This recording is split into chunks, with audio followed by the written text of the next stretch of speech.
الحمد لله وكفى وسلام على الذين اصطفى أما بعد فأعوذ بالله من الشيطان الرجيم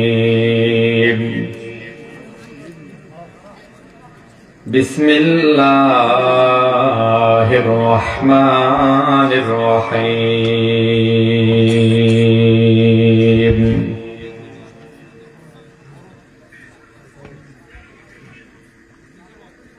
ولا تهنوا ولا تحزنوا وأنتم الأعلون إن كنتم مؤمنين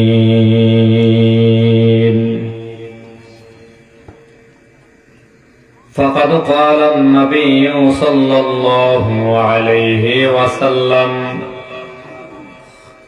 المسلمون كرجل واحد إن اشتكى عينه اشتكى كله وإن اشتكى رأسه اشتكى كله أو كما قال النبي عليه الصلاة والسلام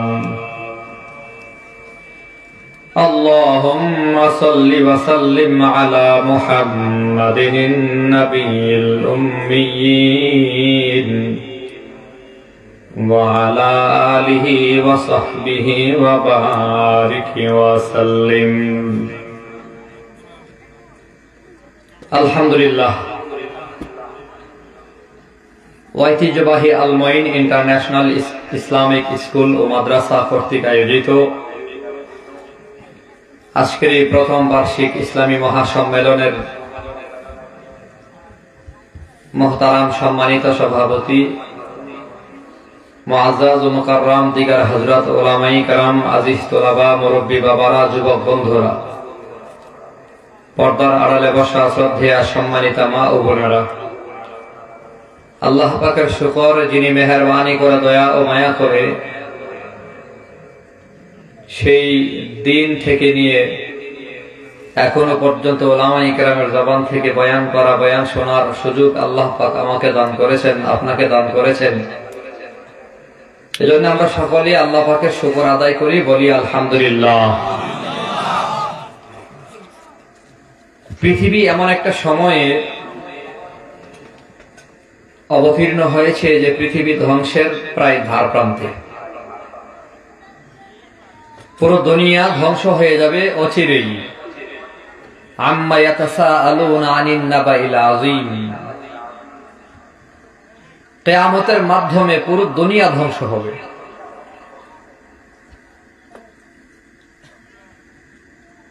ধ্বংসের যত লক্ষণ, যত আলামত,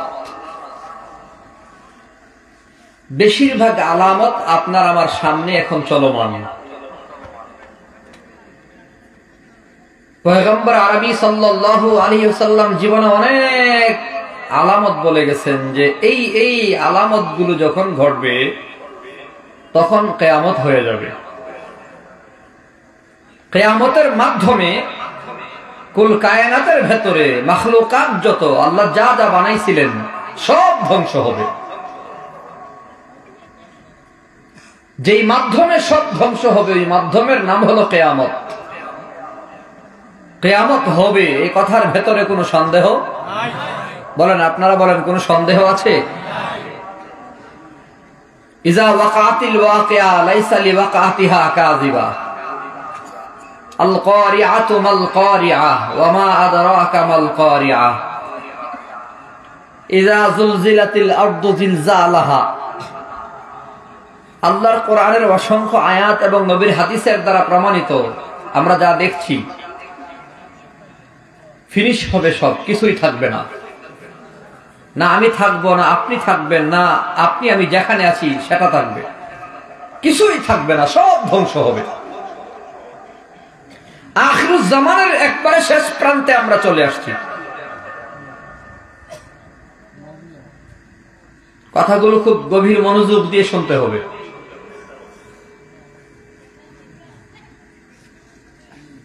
আল্লাহর হাবিব সাল্লাল্লাহু আলাইহি ওয়াসাল্লাম কিয়ামতের অনেকগুলো আলামত বলেছেন, লক্ষণ বলেছেন, লক্ষণ, নিদর্শন। নবী জীবনে অনেক বলেছেন। নবীর জীবনের বলা আলামতগুলো মুহাদ্দিসিনে কেরাম দুই ভাগে বিভক্ত করেছেন। এক ভাগের নাম হলো আলামতে কুবরা, বড় আলামত, আর এক ভাগের নাম হলো আলামতে সুগরা, ছোট আলামত। বড় আলামতের ব্যাপারে রাসূল বলে লা তাকুমুস সাআতু হাত্তা তারাউনা ক্বাবলাহা 10 আয়াত, যতক্ষণ না 10টি নিদর্শন তোমাদের সামনে না আসবে, তোমরা দেখবা না, ততক্ষণ পর্যন্ত কিয়ামত হবে না। 10টি, কয়টি বলেন, কয়টি? 10টি আলামত তোমাদের সামনে চলে আসবে। দুখান আসবে, দুখান, কালো ধোঁয়া। দাজ্জাল আসবে, এক চোখ বিশিষ্ট, অর্থাৎ এক চোখ তার কানা হবে। কেবলমাত্র ইমানদারই তার কপালে লেখা দেখবে কাফের, কাফারা, শুধুমাত্র মুমিনরা দেখতে পাবে। আসবে আপনার আমার সামনে দাব্বাতুল আরদ, সাফা মারওয়া পাহাড়, মাঝখানের জায়গাটা ফেটে একটা প্রাণী বের হবে, 4 পা বিশিষ্ট প্রাণী, জমিনের উপরে চলবে, কথা বলবে মানুষের মতো, চেহারাটাও মানুষের মতো, কিন্তু বিভিন্ন আকৃতি হলো বিভিন্ন পশুর মতো হবে। কিছু অংশ হবে ষাঁড়ের মতো, কিছু হবে উটের মতো, কোন একটা অংশ হবে শুয়োরের মতো, যেমন চোখ দুইটা শুয়োরের মতো হবে। বিভিন্ন প্রাণীর অবয়বে দাব্বাতুল আরদ আসবে। রাসূল বলেন তোমাদের সামনে ঈসা নবী আগমন করবে, তোমাদের সামনে ইয়াজুজ মাজুজ নামে একটি ভিন্ন প্রাণী চলে আসবে। ইয়াজুজ মাজুজ বনি আদমদের ভেতরে মানুষের মতোই ভিন্ন সুরত, খুব বিদঘুটে হবে তারা, ভয়ঙ্কর একটা জাতি আসবে ইয়াজুজ মাজুজ। তোমাদের সামনে ঘটে যাবে পশ্চিম দিগন্তে সূর্য উদয় হবে, 3টা ভূমিকম্প হবে, পূর্ব দিকে হবে, পশ্চিম দিকে হবে, জাজিরাতুল আরবে হবে, একেবারে সর্বশেষে ইয়ামান দেশের দিক থেকে একটা আগুন বের হবে। সর্বশেষ আগুন মানুষকে ধাক্কাইতে ধাক্কাইতে মৌতের মৃত্যুর মাঠে হাজির করবে, তখন কিয়ামত হয়ে যাবে। এই হলো বড় আলামত। এর আগে অনেকগুলো ছোট ছোট আলামত ঘটবে, অনেক, রাসূল জীবনে অনেক বলেছেন। তবে আল্লাহর নবীর জীবনের শেষ প্রান্তে এসে হাদিসে জিবরাইলের ভেতরে 2টা আলামত বলেছে, 2টা ছোট আলামত, 2টা বলেছে। কয়টা? একটু গভীর মনোযোগ দিয়ে শুনেন, পৃথিবী ধ্বংস হবে। ছোট আলামত রাসূল জীবনে অনেক বলেছে। সুদ বাড়বে, ঘুষ বাড়বে, ব্যভিচার বাড়বে, অন্যায় বাড়বে, জুলুম নির্যাতন বাড়বে, ইলম উঠে যাবে। কিন্তু 63 বছরের জীবনের শেষ প্রান্তে সে হাদিসে জিবরাইল, একটা হাদিস আছে, লম্বা এক হাদিস, মিশকাতুল মাসাবিহের শুরুতে হাদিস আসছে। হযরত ওমর ইবনুল খাত্তাব রাদিয়াল্লাহু তাআলা আনহু থেকে বর্ণিত, তিনি বলেন একদিন রাসূলের সামনে আমরা বসা, হঠাৎ করে একটা লোক আসছে। লোকটার কাপড় দবদবে সাদা, চুলগুলো কালো, একদম সাদা, চুলগুলো কালো, খুব পরিপাটি, মসৃণ চেহারাওয়ালা, চমৎকার সাজগুজ, দেখলে বোঝা যায় না দূর থেকে আসছে, সফর করে আসছে। লা ইউরা আলাইহি আসারুস সফর, তার বদনে, তার জিসিমে, তার কাপড়ে সফরের কোনো চিহ্ন নাই। আমি ব্রাহ্মণবাড়িয়া থেকে আসছি, চেহারাতেই মোটামুটি একটা ছাপ, ময়লা আবর্জনা গায়ে লাগছে, কাপড় একটু ময়লা হয়েছে, একটু দাগ বসছে, কিন্তু লোকটার কাপড়ে কোনো দাগ টাগ নাই। লা ইউরা আলাইহি আসারুস সফর, তার চেহারার ভেতরে সফরের কোনো চিহ্ন নাই। মনে হয় যেন এই তো পর্দার উপাস থেকে কোনো একটা ঘর থেকে বোধহয় আসছে। আশ্চর্যের বিষয় হলো ওয়ালা ইয়ারিফুহু মিন্না আহাদ, আমাদের মধ্যে কেউ তারে চিনি না, আমরা কেউ তারে চিনি না। এই লোকটা রসুলের হাঁটুর সাথে হাঁটু লাগায়া বরাবর রসুলের হাঁটু বরাবর বসছে, নামাজের শুরুতে বসছে, হাঁটুর সাথে হাঁটু লাগায়া বসে আপনার আমার নবীকে 4টা প্রশ্ন করেছে। কয়টা বলেন? কয়টা? 1 নম্বর প্রশ্ন করেছে, আখবিরনি আনিল ইসলাম। নবী, ইসলাম কারে বলে আমার একটু বলেন। তো নবীজি বলতেছেন, আন তাশহাদা আল্লা ইলাহা ইল্লাল্লাহ ওয়া আন্না মুহাম্মাদার রাসূলুল্লাহ ওয়া তুকিমাস সালাহ ওয়া তাসুমা রমাযান ওয়া তাহুজ্জাল বাইতা ইন ইসতাতা'তা ইলাইহি সাবিলা। আল্লাহর নবী বলেন, ইসলাম হচ্ছে শাহাদা পাঠ করা, নামাজ আদায় করা, রমজান মাসে রোজা রাখা, যাকাত আদায় করা, আর হজ পরিমাণ সম্পদ হলে হজ করা।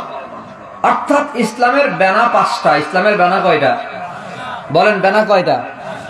জোরে বলেন। বলেন তো কি কি? আবার কালিমা বলেন। কালিমা, নামাজ, রোজা, হজ, যাকাত। ইসলামের ব্যানা কয়টা? রাসূল বলে এই 5টা জিনিসের নাম হলো ইসলাম। লোকটা বলতেছে, হ্যাঁ নবী আপনি সত্য বলেছেন। হযরত ওমর বলেন, আশ্চর্য হলাম। সে রাসূলকে প্রশ্ন করে আবার সেই বলে, হ্যাঁ রাসূল আপনি সত্য বলছেন, সেই সত্যায়িত করে। লোকটা কে? আমরা তো চিনি না তারে। নাম্বার 2 প্রশ্ন তার, আখবিরনি আনিল ঈমান। আল্লাহর হাবিব বলে, আন তুমিনা বিল্লাহি ওয়া মালাইকাতিহি ওয়া কুতুবিহি ওয়া রুসুলিহি ওয়াল ইয়াউমিল আখির ওয়াল কদরি খাইরিহি ওয়া শাররিহি মিনাল্লাহি তাআলা। ও আল্লাহর হাবিব, ঈমান কাকে বলে আমারে বলুন। তো মুহাম্মদ আরবি বলেন, ঈমান হচ্ছে আল্লাহকে বিশ্বাস করা, কিতাব সমূহকে বিশ্বাস করা, রাসূল সমূহকে বিশ্বাস করা। কথা বুঝতেছেন আমার? হ্যাঁ, ইয়াউমুল আখিরাতকে বিশ্বাস করা, তকদিরে ভালো মন্দ ফয়সালা করেন কে? আল্লাহ। এইগুলোর নাম হচ্ছে ঈমান। 3 নাম্বার প্রশ্ন করতেছে, আখবিরনি আনিল ইহসান। হ্যাঁ রাসূল, ইহসান কারে বলে আমাকে বলেন। নবী বলেন, আনতা আবুদাল্লাহ কাআন্নাকা তারাহ ফাইন লাম তাকুন তারাহু ফাইন্নাহু ইয়ারাক। ইহসান বলে ইবাদত তুমি এমন ভাবে করো যেন তোমার মাবুদকে তুমি দেখতেছো। আর জোরে কান সুবহানাল্লাহ। ইবাদত তুমি এমন ভাবে করো তুমি তোমার মাবুদকে দেখতেছো। ফাইন লাম তাকুন তারাহু ফাইন্নাহু ইয়ারাক। যদি তুমি তোমার মাবুদকে না দেখো, অন্তত তুমি এমন ঈমান বানায়া নাও তোমার মাবুদ তোমাকে দেখে। 3 নাম্বার প্রশ্ন শেষ। আমার মূল আলোচনার বিষয় হলো 4 নম্বর প্রশ্ন। 4 নম্বর প্রশ্ন লোকটা রাসূলকে জিজ্ঞাসা করে, আখবিরনি আনিস সাআহ। ও মুহাম্মদ নবী, আপনি আমাকে কিয়ামত সম্পর্কে খবর দেন, কিয়ামতের ব্যাপারে আমারে বলেন। রাসূল কি জবাব দিছে দেখেন। রাসূল বলেন, মাল মাসউলু আনহা বিআলামা মিনাস সাইল। কিয়ামত সম্পর্কে তুমি যতটুকুন জানো আমি ততটুকুন জানি। তুমি যেমন জানো না আমিও তেমন জানি না। এট লিস্ট কোন সময় কোন ওয়াক্তে কোন সময়টাতে কিয়ামত হবে তুমি আমি কেউ জানি না। জানেন একমাত্র কে? আল্লাহ। সবাই বলেন কে? আল্লাহ। একমাত্র আল্লাহ জানে কখন কিয়ামত হবে। হবে ঠিক আছে, কবে হবে জানা নাই। তখন ওই লোকটা প্রশ্ন করতেছে, আন আমারাতিহা। কিয়ামত এট লিস্ট কখন হবে আপনিও জানেন না আমিও জানি না, তবে কিছু লক্ষণ বলেন। ওই যে আলামত বলেন, নিদর্শন বলেন। তো আল্লাহর হাবিব এই হাদিসের ভেতরে 2টা নিদর্শন বলেছেন। কয়টা? গভীর মনোযোগ দিয়ে শুনেন। 1 নম্বর নবী বলতেছেন, আন তালিদাল আমাতু রাব্বাতাহা। কিয়ামত তখন হবে যখন তোমরা দেখবা দাসীর ঘরে মালিকের জন্ম হয়। দাসীর ঘরে বলেন, দাসীর ঘরে আন তালিদাল আমাতু রাব্বাতাহা। দাসীর ঘরে মালিকের জন্ম হয়। মুহাদ্দিসিনে কেরাম ব্যাখ্যা করেছেন দাসীর ঘরে মালিকের জন্ম হবে কি করে। ওই ব্যাখ্যা হলো মালিক সন্তান, সন্তান তার মা বাবার সাথে দাস দাসীর মতো আচরণ করবে, মায়ের সাথে কাজের মহিলার মতো খারাপ আচরণ করবে, বাজে ব্যবহার করবে। সন্তান তার মা বাবার সাথে এত বাজে ব্যবহার করবে যেটা আপনারা কল্পনাও করতে পারবেন না। বাস্তবে রাসূল তখনকার বলেছেন ১৫০০ বছর আগে মায়ের সাথে বাবার সাথে সন্তানগুলো দাস দাসীর মতো আচরণ করবে। এটাই হলো কিয়ামতের আলামত। রাসূল বলেছেন ১৫০০ বছর আগে এমন একটা সময় তোমাদের সামনে আসবে সন্তান তার মা বাবার সাথে খারাপ ব্যবহার করবে। আপনারা বলেন সময়টা কি আসবে না এসে গেছে?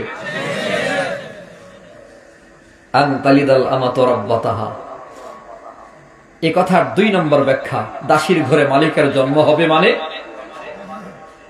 দাসীর ঘরে মালিকের জন্ম হবে মানে কি? আধুনিক বিশ্বে একটি সুন্দর দৃষ্টান্ত আছে। সারোগেসি একটি পদ্ধতি আছে। সারোগেসি বিজ্ঞানের ভাষায়, ডাক্তারের ভাষায়, সায়েন্সের ভাষায় সারোগেসি পদ্ধতি। অর্থাৎ স্বামী সন্তানের মালিক হবে, স্ত্রীর ঘরে সন্তান হবে না, সন্তান অন্য মহিলার গর্ভ থেকে বের হবে। নাউজুবিল্লাহ বলবেন না? কথা বুঝলেন? সন্তানের মালিক আমি, বাপ। সন্তানের মা হবে আমার স্ত্রী, সন্তানের বাপ হব আমি, সন্তানের মা হবে আমার স্ত্রী, কিন্তু সন্তান আমার স্ত্রীর পেট থেকে বের হবে না, গর্ভ থেকে বের হবে না, সন্তান আরেকজনের মহিলার পেট থেকে বের হবে। দাসীর ঘরে মালিকের জন্ম হবে। এর বাস্তব উদাহরণ গুগলে যদি আপনি সার্চ করেন, পুরো ভারতে একজন জনপ্রিয় স্টার আছে, স্টার, সিনেমার স্টার, ফেমাস একজন নায়ক আছে, তার নাম হলো শাহরুখ খান। কি নাম? যুবকরা বোধহয় চিনে না। শাহরুখ খান চিনেন না আপনি? শাহরুখ খান মেগা স্টার, পুরো পৃথিবী কাঁপানো, ভারত উপমহাদেশের সবচেয়ে বেশি জনপ্রিয় নায়ক বর্তমানে। অমিতাভ বচ্চনকেও ছাড়াই গেছে। শাহরুখ খান সে হলো মুসলমান। যুবক ভালো করে শোনো, সে বিয়ে করেছে, তার স্ত্রী হলো হিন্দু, গৌরী খান। শাহরুখ খান মুসলমান হিসেবে ইসলাম ধর্ম পালন করে, তার দাবি। তার স্ত্রী হিন্দু হিসেবে তার অধিকার, সে হিন্দু ধর্ম পালন করে। ইসলামের ফতোয়া হলো মুশরিকের সাথে মুসলমানের বিয়ে হয় না, ফতোয়া অনুযায়ী তাদের বিবাহ হয় নাই। এখন যা হচ্ছে এগুলো জানা হচ্ছে, বেবিচার হচ্ছে, সন্তান যা হচ্ছে যার সন্তান হচ্ছে। স্বামী হলো হিন্দু, স্বামী মুসলমান, স্ত্রী হলো হিন্দু। বাংলাদেশেও আমাদের এক খান ভাই আছে, কিং খান। আমি আর নামটা বললাম না। তো ওনার একেবারে ওনার পার্টনার, বেস্ট নায়িকা অপু আপার ঘরে ছেলে হইছে। কি হইছে?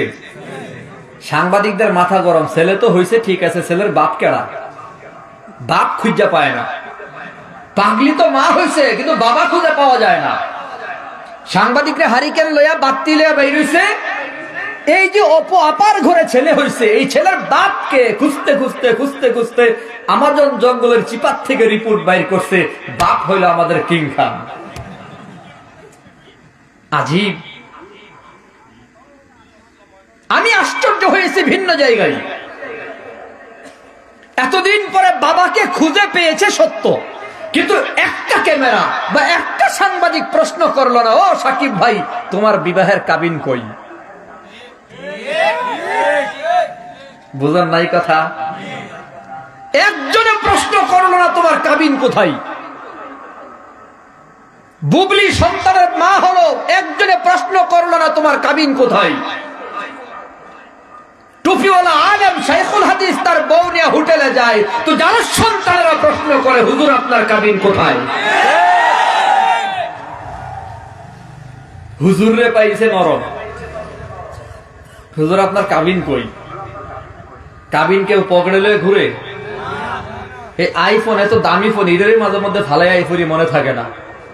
বাসার নিচে আইলে পরে বাড়ি বলি পাঠাইলে ফোন ফালাই গেছেন গা। তো কাবিন কে পকেটে নিয়ে ঘুরবে ভাই?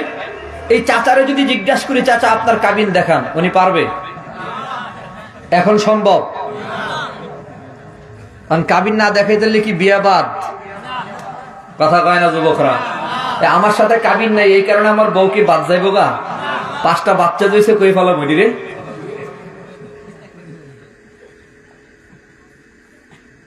অর্থাৎ তাদের চুলকানি হলো মূলত আলেমদের ব্যাপারে, ওদের চুলকানি হলো টুপি আর দাড়ির ব্যাপারে, মাদ্রাসার ব্যাপারে। ইসলামের নাম শুনলেই তাদের চুলকানি শুরু হয়। মুসলমানদের হুঁশিয়ার হতে হবে। আমি সারা বাংলাদেশে ঘুরে ঘুরে একটা মেসেজ দিয়ে যাচ্ছি, আমরা মুসলমান ঘুমিয়ে আছি, আর তারা দিন শেষে অঙ্ক কষছে কিভাবে রাষ্ট্র ধর্ম ইসলামকে তুলে দেওয়া যায়, সংবিধান থেকে বিসমিল্লাহ তুলে ফেলা যায়। তাদের হিসাব হচ্ছে ভিন্ন। আমরা ঘুমিয়ে আছি, আমাদের কোনো খবর নাই।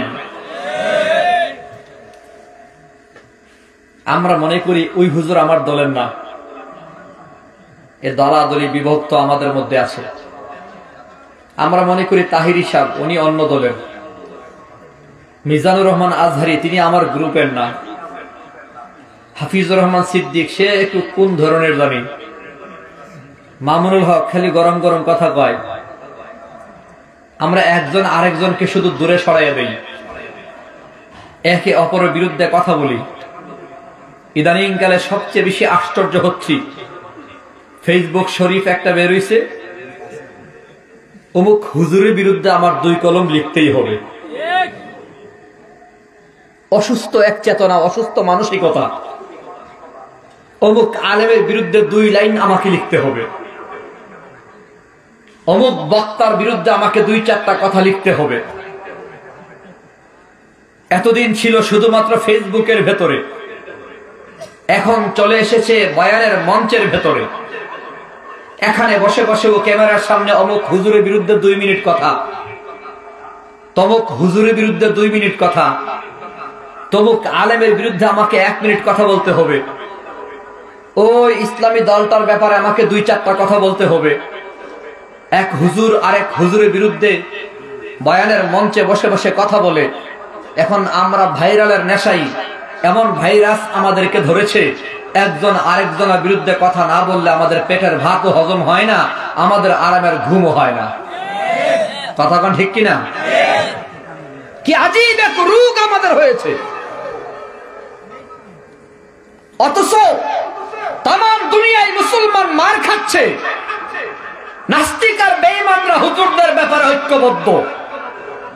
শুনেন ভালো করে, 116 জন আলেমের নামে একটি তালিকা হয়েছে দুর্নীতিবাজ আলেম।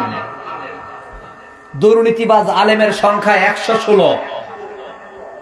1 নম্বরের নাম হলো আল্লামা নুরুল ইসলাম উলিপুরি হুজুরের নাম। আমার নাম হয়েছে 46 নম্বরের নাম।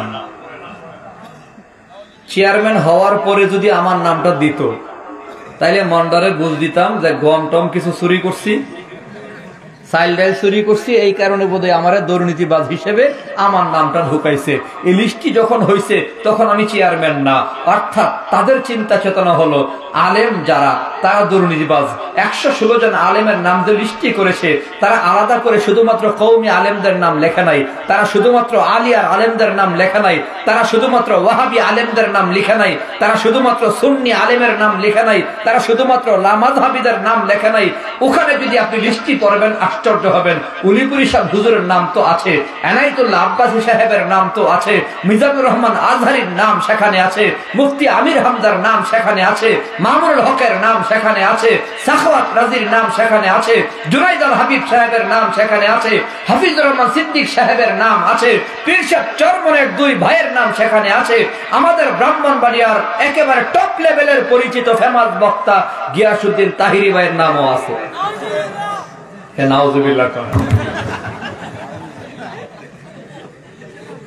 আমি কি মেসেজ দিতে চাচ্ছি বুঝেন? আলেমের দুশমন যারা, এক কথা আলেমদের দুশমনরা আমাদেরকে আলাদা করে চিনে না। ভালো করে বুঝেন, আলেমদের দুশমনরা উলিপুরি সাহেবকে আলাদা চিনতে চায় না। আব্বাসীকে, আনসারীকে, সিদ্দিকীকে, তাহিরিকে, আজহারিকে, কুয়াকাটাকে আলাদা করে তারা নির্বাচন করতে চায় না। বেঈমানদের সামনে সব আলেমরা একদল, সব আলেমদের দুশমন তারা, মূলত তারা ইসলামের দুশমন। আজ হয়তো আমার জেলখানার ভেতর ঢুকাইছে, আগামীকাল আপনারাও ঢুকাবে। অতএব সময় এসেছে ঘুরে দাঁড়াবার, ঐক্যবদ্ধ হওয়ার। কথা কয় না? এখন আর একজন আরেকজনের বিরুদ্ধে কথা বলার সময় নাই।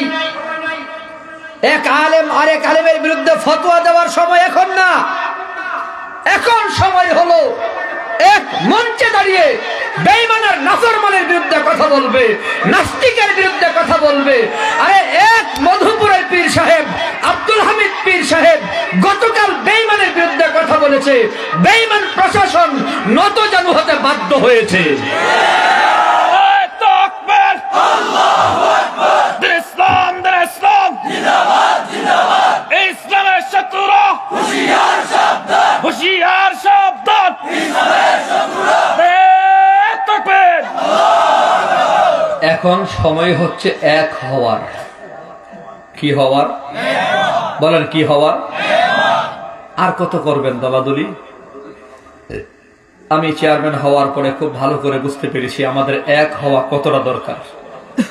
আমি সকল আলেমের পায়ের নিচে হাত রেখে বলছি, আপনাদের পায়ের নিচে হাত রেখে বলছি, আল্লাহর ওয়াস্তে সাহাবা আজমাইনদের নীতি আদর্শের দিকে তাকিয়ে দেখেন। সাহাবা আজমাইনদের কথা আল্লাহ পাক বলেছেন, মুহাম্মাদুর রাসূলুল্লাহ ওয়াল্লাযীনা মাআহু আশিদ্দাউ আলাল কুফফার রুহামাউ বাইনাহুম। মুহাম্মদ আল্লাহর রাসূল, তার সাথী সঙ্গী যারা ছিল তারা আশিদ্দাউ আলাল কুফফার ছিল, কাফের বেঈমানদের ব্যাপারে কঠোর ছিল। রুহামাউ বাইনাহুম, নিজেদের মধ্যে দয়ালু ছিল, দয়ার্দ্র ছিল, মেহেরবান ছিল। নিজেরা ভালো মহব্বতপূর্ণ পরিবেশে চলতো। আরে হুঙ্কার দিত, তবে নিজেদের বিরুদ্ধে নিজেরা হুঙ্কার দিত না, নিজেদের বিরুদ্ধে নিজেরা লাফালাফি করত না, নিজেদের বিরুদ্ধে নিজেরা ফতোয়া দিত না, নিজেদের বিরুদ্ধে নিজেরা যুদ্ধ ঘোষণা করত না। কাফেররা যুদ্ধ ঘোষণা করত কাফের বেঈমানের বিরুদ্ধে। আমরাও যদি আজকে ঐক্যবদ্ধ হতে পারি, আজকে যদি আমরা এক হতে পারি, আগামীকাল নাস্তিক আর বেঈমানরা পালাবার রাস্তা খুঁজে পাবে না। এক হওয়ার দরকার আছে না নাই? এক হও মুসলিম, এক হও আজ, এক হওয়া ইমানের মূল কারুকাজ। কথা কোন ঠিক কিনা? এক হও মুসলিম, এক হও আজ, এক হওয়া মুমিনের মূল কারুকাজ। শয়তান চাই না তো ঐক্য গড়ি, শয়তান চাই না তো ঐক্য গড়ি। হাতে হাত কাঁধে কাঁধে জিহাদ করি, হাতে হাত কাঁধে কাঁধে জিহাদ করি। সমাজে কায়েম করি কোরআনের রাজ, সমাজে কায়েম করি দ্বীনেরই সমাজ। এক হও মুসলিম, এক হও আজ, এক হওয়া ইমানের মূল কারুকাজ। কথা কোন ঠিক কিনা? এক হওয়ার দরকার আছে না নাই? এক হও মুসলিম, এক হও আজ, এক হওয়া ইমানের মূল কারুকাজ। ঐক্যকে ভয় পাই সারা দুনিয়া, ঐক্যকে ভয় পাই সারা দুনিয়া। ভয়ে কাঁপে সন্ত্রাসী যত খুনিরা, ভয়ে কাঁপে সন্ত্রাসী যত খুনিরা।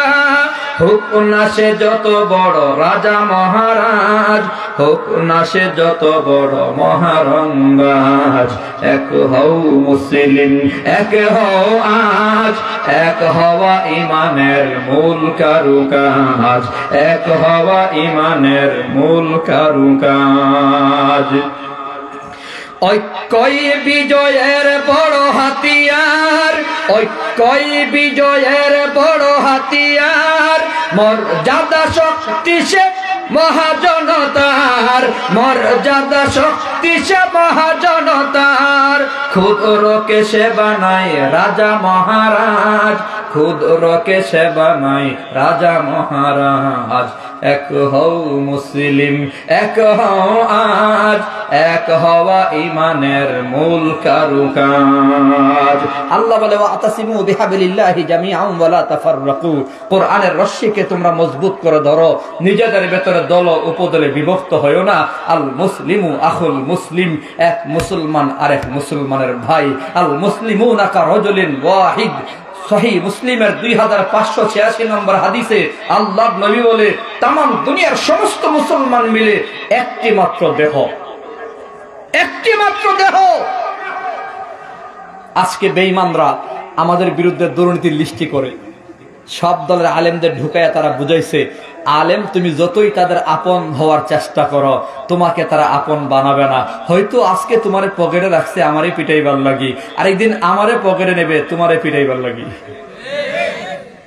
আজ মামুনুল হক জেলে, সেদিন বেশি দূরে নয় তুমিও যাবে জেলে। অতএব এখনই সময় ঐক্যবদ্ধ হওয়ার, এখন সময় ঘুরে দাঁড়াবার। মধুপুরের পীর সাহেব একটা হুঙ্কার দিয়েছে, পুলিশ মাপ চাইতে বাধ্য হয়েছে। উনি খানকার পীর, রাজপথের বীর প্রমাণ করেছে। আমি বলেছি গতকাল, বাংলাদেশের সকল খানকার পীরেরা যদি মধুপুরের আব্দুল হামিদ পীর সাহেবের মতো রাজপথে দাঁড়িয়ে নাফরমানদের বিরুদ্ধে কথা বলতো, নাস্তিকদের বিরুদ্ধে কথা বলতো, বেঈমানের বিরুদ্ধে কথা বলতো, ইসলামের দুশমনদের বিরুদ্ধে সকল পীরেরা যদি কথা বলতো, তো বাংলাদেশে কোনো বেঈমান আর নাস্তিক মুরতাদ ইসলামের বিরুদ্ধে কথা বলতে পারতো না, নামাজের বিরুদ্ধে কথা বলতে পারতো না, মিরাল কান্তি দাসের মতো আজানের বিরুদ্ধে কথা বলার সাহস করতো না। সাহস আমাদের বাড়াতে হবে। কিসের ভয়? মুমিন বান্দার কোনো ভয় নাই। আয়েজরে কোন মুমিন বান্দার সাথে আছে কে? আল্লাহ। আওয়াজ দিয়া কোন কে? আল্লাহ। সবাই বলেন আমাদের সাথে আছেন কে? আল্লাহ বলে ওয়ালা নাবলুওয়ান্নাকুম বিশাইইম মিনাল খাউফ ওয়াল জু' ওয়া নাকসিম মিনাল আমওয়ালি ওয়াল আনফুসি ওয়াস সামারাত ওয়া বাশশিরিস সাবিরিন। আল্লাহ পাক বলে ঈমানওয়ালার ঈমানের পরীক্ষা করব আমি, ভয় দিয়া, আতঙ্ক দিয়া, ক্ষুধা দিয়া, অভাব দিয়া, মাল সামান গুলো নষ্ট করে আমি মিল ফ্যাক্টরিতে আগুন ধরায়া মুমিন বান্দার ঈমানের পরীক্ষা করব। মুমিন বান্দা তুমি সবর করো, ধৈর্য ধরো। ধৈর্য যারা ধরবে তাদের জন্য সুসংবাদ রয়েছে। কি সুসংবাদ? আল্লাহ ভিন্ন আয়াতে বলে ইন্নাল্লাহা মা'আস সাবিরিন, ধৈর্যশীল বান্দাদের সাথী হয়ে যাবেন কে? আরো জোরে বলেন কে? মুমিন বান্দার ভয় নাই, ধৈর্য ধরো। আমরা ধৈর্য ধরছি। জেলখানায় কতদিন রাখবেন? 3 বছর আছি। 13 বছর পরেও আমাদের ইতিহাস বলে ইউসুফ নবী 13 বছর জেলখানায় ছিল, জেল থেকে বের হইয়া মিশরের অর্থমন্ত্রী হয়েছে। আল্লাহু আকবার বলেন। 13 বছর পরে বের হইয়া মিশরের অর্থমন্ত্রী ইউসুফ নবীকে যে আল্লাহ বানিয়েছেন, ওই আল্লাহ এখনো আছে না নাই? তো আমাদের সাথে আছে কে? আল্লাহ। আরো জোরে বলেন কে আছে? আল্লাহ। গরু চিনেন? গরু নদীর কিনারায়, জঙ্গলের কিনারায় ঘাস খায় গরু। বাঘে দেখছে, দেখা দিছে দৌড়ানি, গরু মারছে দৌড়, এক দৌড়ে গিয়া সুরমা নদীর কিনারায়, যেখানে পানি মাটি মিলাইয়া প্যাক কাদা মাটি কয়, কিছু কাদা মাটি আছে না নদীর কিনারায়, লাভ দিলে যে ডাইবা যায়, গরু গিয়া লাভ দিছে, গরুর রান পর্যন্ত ডাইবা গেছে গা নিচে, আর উঠতে পারতেছে না, আটকাই গেছে গা। বাঘেও পেছনে দৌড়াই গিয়ে লাভ দিছে, বাঘের লাভ তো আরো লম্বা, 10 হাত দূরে গিয়া পড়ছে, 10 হাত দূরে গিয়া বাঘেও আটকাইছে। বাঘে আটকাইয়া মেজাজ গরম করে গরুরে কইতেছে, শালার গরু তুইও মরছ আমারও মরছ, আর জায়গা পাইছিস না লাভ দেওয়ার। গরু বলতেছে, দুষ্ট তুমি মরছ আমি মরি নাই। কেমনে? কই তোমার মালিক নাই, আমার মালিক আছে। তোর মালিক আছে মানে? কই যায় আছে কপালে, দেখো এগো বিকালে। বিকালে দেখো আমার মালিক যাচ্ছে। গরুর মালিক গরু তালাশ করতে করতে নদীর কিনারায় আসছে। আয়সা দেখে যে গরুর 10 হাত দূরে একটা বাঘ। মালিক গরুরে দেখা আফসোস করে বলতেছে, হাই এ বাঘে আমার গরুরে দৌড়াইয়া এখানে পর্যন্ত আনছে, গরু উঠামু পরে, বাঘের বাপ ডাহামু আগে। বাড়িতে গিয়া দৌড়াইয়া লাঠি বান্দা ছোটা যা আছে সব লইয়া আয়া ইচ্ছা মতো বাঘের পিটাইয়া বাপ ডাকাইয়া এরপরে গরুরে টাইনা উঠাইয়া গোসল টোসল করাইয়া বাড়িতে নিয়ে যাচ্ছে। গরু বাঘের ডাক দেয়া কই, দোস্ত আসসালাম আলাইকুম, কইছিলাম যা আছে কপালে দেখা হবে বিকালে। তোমার মালিক নাই, আমার মালিক আছে। মুসলমান তোমাদের ভাবতে হবে, নমরুদ বাহাদুরি অনেক করেছে, কিন্তু মালিক ইব্রাহিম নবীর সাথেই ছিল। ফেরাউন অনেক বাহাদুরি করেছে, মালিক মুসা নবীর পক্ষে ছিল। আবু জাহাল অনেক লম্প জম্প করেছে, মুহাম্মদুর রাসূলুল্লাহর পক্ষেই মালিক ছিল। আজকে বেঈমান আর নাফরমানরা উলামায়ে কেরামের বিরুদ্ধে যত কিছুই করুক না কেন, মালিক আলেমদের সাথে আছে এবং থাকবে ইনশাআল্লাহ। আমাদের সাথে আছে কি? আরো জোরে কর না। কোনো ভয় নাই মিয়া, কোনো ভয় নাই। যেটা বলতেছিলাম, আনতালিদাল আমাতু রাব্বাতাহা, কিয়ামতের আলামত হচ্ছে দাসীর ঘরে মালিকের জন্ম হবে। 1 নম্বর, মা বাবার সাথে সন্তান খারাপ ব্যবহার করবে। 2 নম্বর, আসলেই দাসীর ঘরে মালিকের জন্ম হয়েছে। যেমন শাহরুখ খানের 3টা ছেলে মেয়ে। কয়টা? 3 নাম্বার ছেলের নাম হচ্ছে আব্রাহাম। বলেন নামটা কি? শাহরুখ খানের ছেলের নাম আব্রাহাম। সাংবাদিক জিজ্ঞাসা করেছে, ভাই আপনার ছেলের নাম আব্রাহাম রাখলেন কেন? কই মুসলমানদের জাতির পিতার নাম হচ্ছে ইব্রাহিম, ইব্রাহিমের ইহুদি ভাষায় নাম হলো আব্রাহাম। আমি জাতির পিতা ইব্রাহিমের নাম তো আব্রাহাম, সেই নামে নাম রাখছি আব্রাহাম। মনে নিলাম মোটামুটি ভালো কথাই বলছে। আরেকটা কথা আছে, শাহরুখ খান নিজে বলতেছে আমার ছেলের নাম আব্রাহাম রাখছি আরেকটা কারণে। ভারতবর্ষের ভগবানের নাম হলো রাম, ওই রামের সাথে মিলাইয়া নাম রাখছি আব্রাহাম। নাউজুবিল্লাহ, জোরে কর। যুবক তুমি গুগলে সার্চ দাও আব্রাহামের জন্ম পদ্ধতি কিভাবে হয়েছে, তাহলে তুমি পাবা, দেখবা শাহরুখ খানের বীর্য আর তার স্ত্রী গৌরী খানের শুক্রাণু একসাথে মিলিয়ে ডিম্বাণু বানিয়ে ডিম্বাণুকে একজন মহিলার পেটের ভেতর রাখা হয়েছে। ওই মহিলার পেটেই আব্রাহাম সন্তান বড় হয়েছে। ওই মহিলার পেট থেকে সিজার করে 9-10 মাস করে সিজার করে বের করা হয়েছে।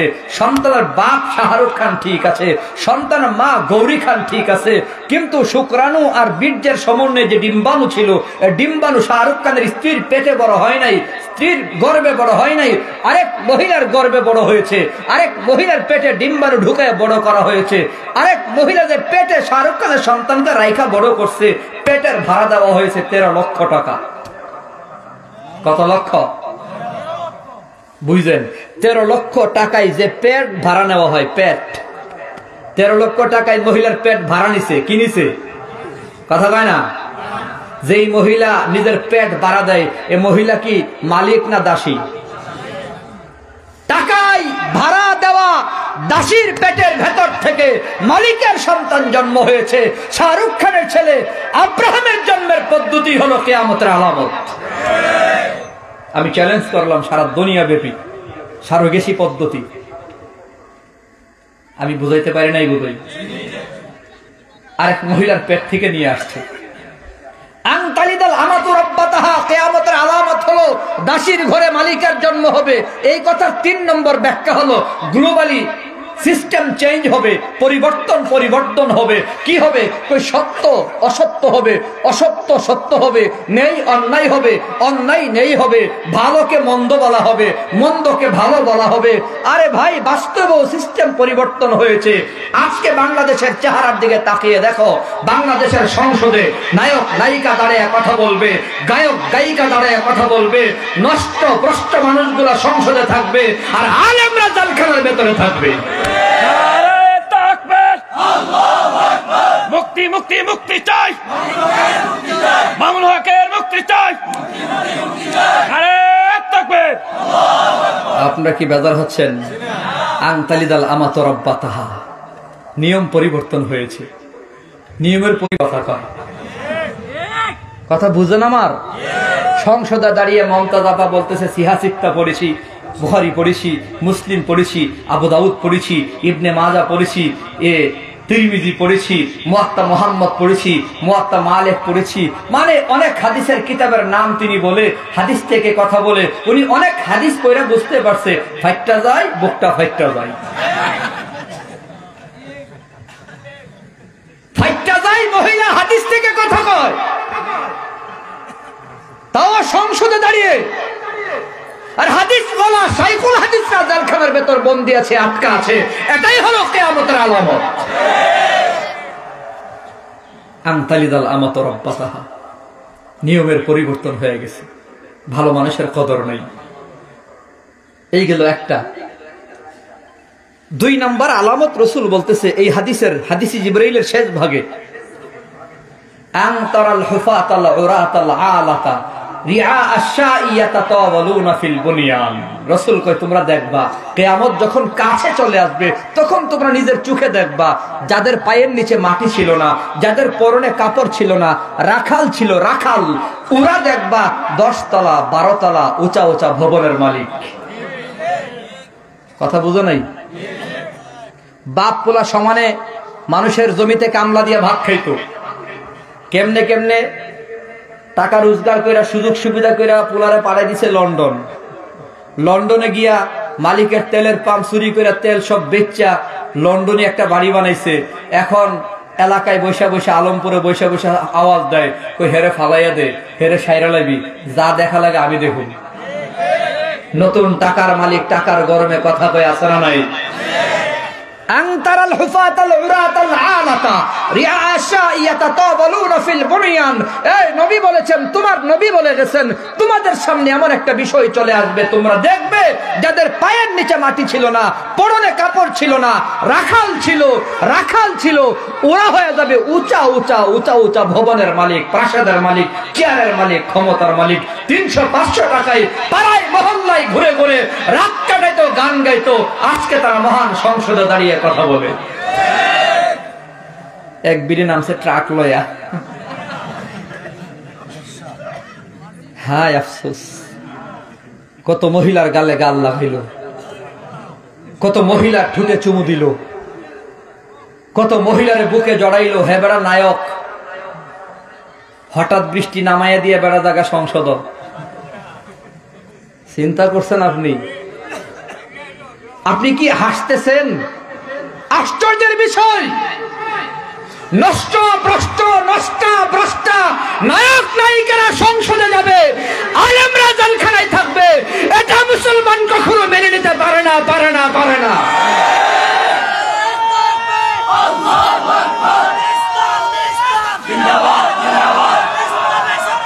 হুশিয়ার সাবধান, মামলাকে মুক্তি চাই, মুক্তি চাই।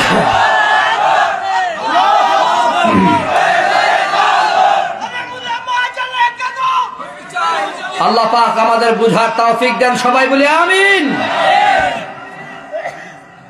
রাত হয়েছে অনেক, লম্বা কথা বলার সময় আমার হাতে নাই।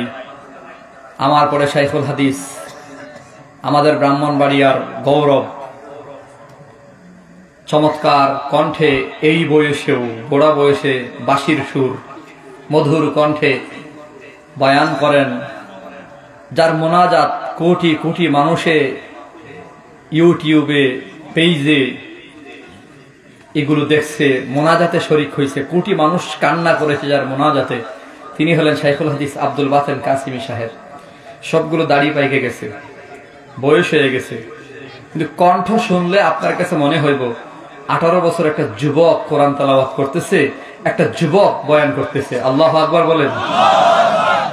তা আমার শ্রদ্ধাভাজন বড় ভাই শাইখুল হাদিস মুফতি আব্দুল বাতেন কাসিমি সাহেব বয়ান করবে, রাত 12টা হয়ে গেছে। এর জন্য আমি বয়ান লম্বা করছি না। আজকে এই মাহফিলে আসার পরে আমি আতিক ভাইকে বলছি, আজকের মাহফিলে হলো আসা যাওয়া, বয়ান হবে আরেকদিন। মঞ্চে আসমো আর যাইবো, সব বক্তা এমনই করছে, ঠিক না? কেউই খুব লম্বা সময় বয়ান করতে পারে নাই, আসছে আর গেছে, আসছে আর গেছে। আমি শুধু আপনাদেরকে কিছু মেসেজ দিয়ে গেলাম। কিয়ামত আমাদের একেবারে নাকের ডগায় চলে আসছে, তবে আমাদের ভয় পাওয়ার কোনো কারণ নাই। আলেমরা জেলখানায় আছে, আলেম শাইখুল হাদিসের ছেলে জেল থেকে বের হতে পারছে না, আমাদের ভয় ভীতির কোনো কারণ নাই। আমার তিলাওয়াত কিন্তু আয়াতে বলছে, ওয়ালা তাহিনু, তোমরা হীনবল হইও না, ওয়ালা তাহজানু, তোমরা চিন্তিত হইও না, আনতুমুল আ'লাউনা, তোমরাই বিজয়ী হবে। বলেন ইনশাআল্লাহ। আরো জোরে ইনশাআল্লাহ, আরো মুহাব্বতে ইনশাআল্লাহ। আনতুমুল আ'লাউনা, তোমরাই বিজয়ী হবে। আল্লাহ বলে শর্ত কি শোনো, ইন কুনতুম মুমিনিন, যদি তোমরা মুমিন হতে পারো। কি হতে পারো? বলেন কি হতে পারো? কেমন মুমিন? কেমন মুমিন? আমানতু বিল্লাহি ওয়া মালাইকাতিহি ওয়া কুতুবিহি ওয়া রুসুলিহি ওয়াল ইয়াউমিল আখিরি ওয়াল কদরি খাইরিহি ওয়া শাররিহি মিনাল্লাহি তাআলা ওয়াল বাসি বাদাল মাউত। ঈমান এনেছি আল্লাহর উপরে, ফেরেশতার উপরে, কিতাবসমূহের উপরে, রাসূলদের উপরে, ইয়াউমুল আখিরার উপরে, তাকদীরের ভালো-মন্দ আল্লাহ ফয়সালা করে, মৃত্যুর পরে পুনরায় জীবিত হব, এই কথার উপর ঈমান তো আমরা সবাই এনেছি। না, এমন মুমিন হলে বিজয় আসবে না। মুমিন তো হতে হবে বেলালের মতো। কথা বলেন কার মতো? ইয়া আইয়ুহাল্লাযীনা আমানু আমিনু কামা আমানান নাস। আল্লাহ বলে, মুমিন তুমি তোমার ঈমানকে ঈমান ওয়ালাদের মতো বানাও। কেমন ঈমান? তুই বেলালের মতো ঈমান বানাও, বিজয় তোমরাই হবে। বেলালের মতো ঈমান বানাও, কই জিহ্বাটা ছিদ্র করে দেবে, তারপরও তুমি বলতে হবে তোমার রবকে। আরো জোরে কোন। সুমাইয়ার মতো ঈমান বানাও, লজ্জাস্থানে বর্ষা মেরে দিছে, এরপরেও বলেছে রব আল্লাহ। খুবাইব খাব্বাবের মতো ঈমান তোমার ঈমান বানাতে হবে। মুসলমান রে, তোমার ঈমান এমন বানাও, সাহাবাওয়ালা ঈমান বানাও, তোমাকে আগুনে ফেলে দেবে, তুমি বলবে লা ইলাহা ইল্লাল্লাহ। তোমাকে হত্যা করে ফেলবে, তুমি বলবে লা ইলাহা ইল্লাল্লাহ। তোমাকে ফাঁসির কাস্টে ঝুলাইয়া দেবে, তুমি বলবে লা ইলাহা ইল্লাল্লাহ। আল্লাহ বলে ঈমান এমন তুমি বানাও, ঈমান ওয়ালাদের মতো, মাশাতার মতো ঈমান বানাও। এ মুসলমান, কেমন ঈমান হলে বিজয় পাবে? রে মুসলমান, কেমন ঈমান তোমাদের বানাতে হবে? কেমন ঈমান আমাদের বানাতে হবে? আমার নবী যখন মেরাজের সফরে রওনা করেছে, মেরাজের সফরে সুবহানাল্লাযী আসরা বিআবদিহি লাইলাম মিনাল মাসজিদিল হারাম ইলাল মাসজিদিল আকসা। মসজিদ আকসার দিকে নবী যখন যায়, ঊর্ধ্ব গগনে বুরাক চলতে আছে। মিশর বরাবর বুরাক যাওয়ার পর আমার নবী তখন জিবরাইল আমিনকে বলে, জিবরাইল, আমার নাকের মাঝে জান্নাতের ঘ্রাণ পাইছি। জিবরাইল আমিন বলে, পয়গম্বর, জান্নাত তো বহু দূরে, আপনার নাকে যে জান্নাতের খুশবু পেয়েছেন, ঘ্রাণ পেয়েছেন, এটা তো জান্নাতের ঘ্রাণ না, এই জান্নাতের ঘ্রাণ না, এই জান্নাতের ঘ্রাণ আপনি পেয়েছেন, আপনার নিচে বরাবর মিশরে একজন মহিলার কবর আছে, ওই মহিলার কবর থেকে এই জান্নাতের ঘ্রাণ আপনার নাকে লাগছে। আল্লাহর নবী বলে, মহিলাটা কে? জিবরাইল আমিন, আমারে বলো। জিবরাইল আমিন বলি, ইয়া রাসূলুল্লাহ, এই মহিলা হলো মাশাতা, ফেরাউনের ঘরের কাজের মহিলা ছিল। ফেরাউনের ঘরের মহিলাদের মাথার চুল আশ্রয় দিত, চুল আশ্রয়তে গিয়া লোহার চিরুনিটা হাত থেকে পড়ে গেল। তখন মাশাতা চিরুনিটা উঠাবার সময় পড়েছে বিসমিল্লাহ। বিসমিল্লাহ পড়ার পর মাশাতাকে একজন জিজ্ঞাসা করে, কিরে মাশাতা, তুই আবার কোন আল্লাহর নাম নিলি? গভীর মনোযোগ দিয়ে 2-4 মিনিট কথাগুলো শুনতে হবে। তুই আবার কোন আল্লাহর নাম নিলি? কোন আল্লাহর নাম নিলি? মাশাতা বলে, আমার আল্লাহ হলো মুসা নবীর আল্লাহ। জোরে বলেন, আমাদের রবের নাম কি? আরো জোরে বলেন, আমাদের রব কে? আরো আওয়াজ দিয়া বলেন, রব কে? মাশাতা বলে, আমার আল্লাহ হলো মুসার আল্লাহ। ফেরাউনের দরবারে নালিশ হয়ে গেছে, ও ফেরাউন, তুমি নিজেকে দাবি করেছো আনা রব্বুকুমুল আলা, কিন্তু তোমার ঘরের কাজের মহিলা তোমাকে রব মানে না। কে বলে? তার নাম হলো মাশেতা। ফেরাউন জরুরি নির্দেশনা দিয়া মাশেতাকে গ্রেফতার করে সামনে এনেছেন। এই মাশেতা, তুই নাকি আমার রব মানুষ না? কারে রব মানুষ? আমার রব তো মুসার রব, আমার রব একক দ্বিতীয়। আমি কালিমা পড়েছি লা ইলাহা ইল্লাল্লাহ মুসা কালিমুল্লাহ, আমার আল্লাহ একক দ্বিতীয়। ফেরাউনের মেজাজ গরম হয়ে গেছে। এমন কোন শাস্তি নাই, এমন কোন আযাব নাই, এমন কোন দণ্ড নাই যেটা দেওয়া হলো না। কিন্তু মাশেতা রব আল্লাহকে ছাড়ে না। মাশেতার ঈমান আরো মজবুত হয়, যত বেশি আঘাত করা হয় ঈমান তত মজবুত হয়। বুদ্ধিজীবী পরামর্শ দিল ফেরাউন, মাশেতার ঘরে কে আছে খবর নিয়ে দেখো। খবর নিয়ে দেখে মাশেতার ঘরে 5টা সন্তান আছে। সবগুলো সন্তানকে নিয়ে আসা হলে ভালো হয়। কি করব? ওই বড় বড় ডেক্সির ব্যবস্থা করো, ডেক্সির ভেতরে তৈল ঢেলে দাও, নিচের থেকে লাকড়ি জোগায় আগুন লাগাইয়া দাও। আগুনে যখন তৈল টকবক টকবক করে ফুটতে থাকবে, মাশেতার সন্তানগুলাকে এক এক করে গরম তৈলে ছেড়ে দিবা। মা সন্তানকে যখন গরম তৈলের ভেতর ছেড়ে দেওয়া হবে, পৃথিবীর কোনো মা সহ্য করতে পারবে না। বুদ্ধিমতো পরামর্শ মতো ফেরাউন সিদ্ধান্ত নিল, বড় বড় ডেক্সির ব্যবস্থা করা হলো, তৈলের ম্যানেজ হয়ে গেল, আগুন ধরাইয়া দিল। তৈল যখন টকবক টকবক করে ফুটতে শুরু করলো, মাশেতার বড় সন্তানটাকে কাপড় খুইলা উলঙ্গ করে নির্দয়া নিষ্ঠুর ফেরাউন মাশেতার বড় সন্তানটাকে গরম তৈলের ভেতরে ঢেলে দিল। সাথে সাথে বেগুনি পেঁয়াজের মতো ভাজি হয়ে গেল। মাশেতা নীরব, কিছুই বলে না। ফেরাউন এক এক করে সবগুলো সন্তানকে গরম ফুটন্ত তৈলের ভেতরে ছেড়ে দিয়া ভাজি করে ফেলে সর্বশেষে কুলের বাচ্চাটাকে টান দিয়া নিয়ে গেল। দুধের বাচ্চাকে টান দিয়া নিয়া কাপড় খুইলা নিষ্পাপ দুধের বাচ্চাটাকেও গরম তৈলের ভেতর ছেড়ে দেবে। এমন সময় মাশেতা চোখের পানি ছেড়ে কান্দে, চোখ বন্ধ করে কান্না করে আর বলে, মালিক, আমার দুধের বাচ্চাটা কি অন্যায় করেছে রে মালিক, আমার দুধের বাচ্চা কি অপরাধ করেছে। তবে মালিক, আমি যেন আমার সন্তানের মায়ায় তোমারে ভুলে না যাই। আয় আল্লাহ, আমার ঈমান যেন হেফাজত করতে পারি, আমার শক্তি দাও, তৌফিক দাও। মুসলমান যুবক ভাই, এ পর্দার আড়ালের মা, মাশেতার দুধের বাচ্চাটাকেও টান দিয়া নিয়ে ফেরাউন গরম ফুটন্ত তৈলের ভেতর ছেড়ে দিছে। সাথে সাথে বাজি হয়ে গেছে। মাশেতা চোখের পানি ছেড়ে ছেড়ে কান্না করে। হঠাৎ করে কানের মাঝে আওয়াজ।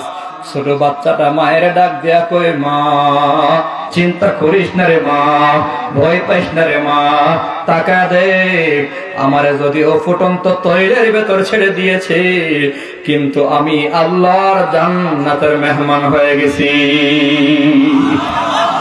মুসলমান যুবক ভাইয়েরা, আল্লাহ বলে, ইন্নাল্লাযীনা ক্বালু রাব্বুনাল্লাহ সুম্মা ইসতাকামু তাতানাজ্জালু আলাইহিমুল মালায়েকা আল্লা তাখাফু ওয়া লা তাহজানু ওয়া আবশিরু বিল জান্নাহ ওয়া আবশিরু বিল জান্নাতিল্লাতী কুনতুম তুআদুন। আল্লাহ বলে, নিশ্চয় যারা বলবে রব আল্লাহ, সুম্মা ইসতাকামু, অতঃপর এমন মজবুত হয়ে যাবে, কল্লা দেবে আল্লাহরে দেবে না, মুসলমান শহীদ হবে আল্লাহরে দেবে না, তখন রহমতের ফেরেশতা কানের কাছে আয়েশা বলবে, ভয় নাই, চিন্তা নাই, টেনশন নাই, যে আল্লাহর জন্য জীবন দিছো, আল্লাহ তার ওয়াদা মতো তোমার জন্য জান্নাত সাজায় রাখছে। বলুন সুবহানাল্লাহ। ইন্নাল্লাহা আশতারা মিনাল মুমিনিনা আনফুসাহুম ওয়া আমওয়ালাহুম বিআন্না লাহুমুল জান্নাহ।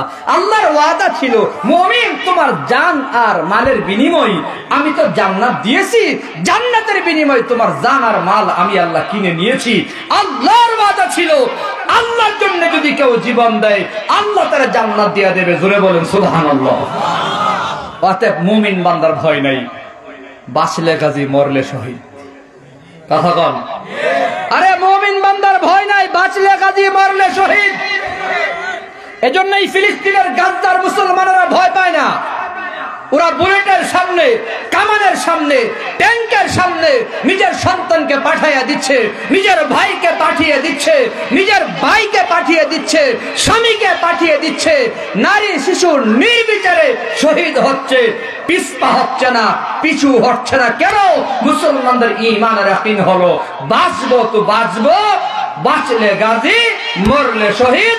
বাঁচার ভেতরেও আমাদের তেমন বেশি কোনো কল্যাণ নাই, মরে যাওয়ার ভেতরেও আমাদের কোনো কষ্ট নাই, কোনো দুঃখ নাই, কারণ আমরা বেঁচে গেলেও লাভ, মরলেও লাভ। কথা বলেন ঠিক কিনা? মুসলমান যদি হয়ে থাকেন, আজকে একটা কথা আমার বলতেই হচ্ছে। ফিলিস্তিনে যখন মুসলমানদের বিরুদ্ধে মুসলমানের দুশমনেরা হামলা শুরু করেছে, মুসলমানদের ঘর বাড়িগুলো ভাঙচুর করে ফেলছে, নির্বিচারে গুলি করে করে মুসলমানদের নারী শিশুদেরকে হত্যা করা হচ্ছে, তখন পুরো পৃথিবী থেকে মুক্তিকামী ফিলিস্তিনের মুসলমানদের পক্ষে আওয়াজ উঠেছে। তাম দুনিয়ার সমস্ত মুসলমান যার যার অবস্থান থেকে কেউ সহমত বলছে, কেউ সমর্থন করছে, কেউ আর্থিক সহযোগিতা পাঠাচ্ছে, কেউ আবার হিজবুল্লাহরা সৈন্য দিয়ে, অস্ত্র দিয়ে সহযোগিতা করতে আছে। কিন্তু একদল মুনাফিক বের হয়েছে, যারা বলে ফিলিস্তিন যুদ্ধ করতে গেল কেন, ইসরায়েলের সাথে যুদ্ধ লাগলো কেন, ইসরায়েলের পক্ষে দালালি করে একদল আছে, এরা হলো চিহ্নিত মুনাফিক। আমার দেশের একজন স্কলার আবু তোহা আদনান ভাই, তিনি স্পষ্ট বলেছেন, তোমার যে মানহাজ, তোমার যে চিন্তা চেতনা, তোমার যে মতাদর্শ, তোমার মানহাজ আর মতাদর্শ যদি মুসলমানদের বিরুদ্ধে তোমাকে দাঁড় করিয়ে দেয়, ইসরায়েলের পক্ষে যদি তোমার মানহাজ তোমাকে দাঁড় করিয়ে দেয়, ইসরায়েলের পক্ষে দালালি করে তোমার মানহাজ যদি তোমার একথা শিখায়, তাহলে তোমার মানহাজের উপর থুতু মারলাম। আবু তোহা আদনান ভাই যখন থুতুটা মারছে, উনি কিন্তু কোনো দলের নাম কইছে না, কোন হুজুরের নামও কইছে না, কোন শাইখের নামও কইছে না। উনি থুতু মারছে, এক দলের গায়ে গিয়ে থুতু লাইগা গেছে। ওই যে মাটির বাড়ি দিলে গুনাহগার সেটটা উঠে, যাদের গায়ে থুতু লাগছে এরাই হলো চিহ্নিত টপ লেভেলের মুনাফিক। কথা বলেন ঠিক কিনা? আমাদের মুরব্বী জওয়ান বক্তা শাইখুল হাদিস, বড় আলেম, বড় বুজুর্গ, মিষ্টি কণ্ঠ, আলহামদুলিল্লাহ। আপনারা যদি মনে করেন রাত 12টা হয়ে গেছে, বেশি রাত হয়েছে, বয়ান শুনে আর লাভ নাই, তাইলে 100% আমার পুরা বয়ান ভুলে গেলেও আপনাদের এত লস হবে না। ওনার